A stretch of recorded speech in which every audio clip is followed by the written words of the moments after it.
అనగనగా ఒక ఊరు. ఆ ఊరిలో రాము అనే అతను కూరగాయలమ్ముతూ తన జీవనం సాగించేవాడు. అతని నిజాయితీ చూసి ప్రతి ఒక్కరిని దగ్గరే కూరగాయలు తీసుకునేవాళ్ళు.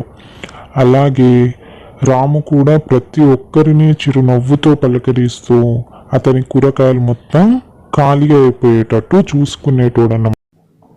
కూరగాయలమ్మా, కూరగాయలు, తాజా కూరగాయలమ్మా, పచ్చిగా పండిన కూరగాయలమ్మా, మునక్కాయ, సొరకాయ, టమాటా, బీరకాయ, కూరగాయలమ్మా, కూరగాయలు, కూరగాయలమ్మా, కూరగాయలు.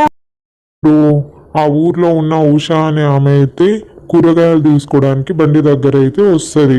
అయ్యా రాము, ఎన్ని రోజుల నుంచి ఊరికి రావట్లేదు?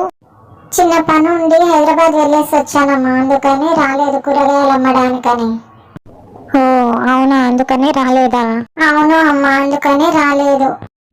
సరే రాము, నాకు బీరకాయ టమాటా ఇచ్చేసి వెళ్ళు. అలాగే అమ్మా, తీసుకోండి.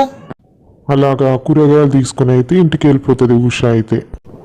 కూరగాయలమ్మా, కూరగాయలు, కూరగాయలమ్మా, కూరగాయలు, తాజా కూరగాయలమ్మా, పచ్చి కూరగాయలమ్మా. అలా కూరగాయలు అమ్ముతూ వెళ్తుండగా దారి మధ్యలో ఆ ఊరి మాస్టరు కనిపించి మాట్లాడారు. ఏంటయ్యా రాము, కనిపిస్తూనే లేవు అసలు ఊర్లో? కొంచెం పని ఉంటే హైదరాబాద్ వెళ్ళేసి వచ్చాను మాస్టర్, అందుకనే రాలేకపోయాను ఊరికి. అవునా, అయితే సరే సరే రాము, మరి వెళ్ళు, నేను వెళ్తాను, టైం అయింది. కూరగాయలు ఏం తీసుకోరా మాస్టరు? డబ్బులు తీసుకురాలేదు రాము, అందుకనే తీసుకోవట్లేదు.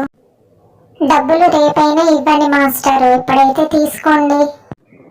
అలాగే రాము, కొన్ని పచ్చి కూరగాయలు అయితే ఇచ్చేసి వెళ్ళు, రేపైతే డబ్బులు ఇచ్చేస్తాను నీకు. అయ్యో మాస్టరు, డబ్బులేదేముంది మాస్టరు, ఎప్పుడైనా ఇవ్వండి. అలాగే వయ్యా రాము. కూరగాయలమ్మా, కూరగాయలు, పచ్చి కూరగాయలమ్మా, కూరగాయలు, కూరగాయలమ్మా, కూరగాయలు, కూరగాయలమ్మా, కూరగాయలు.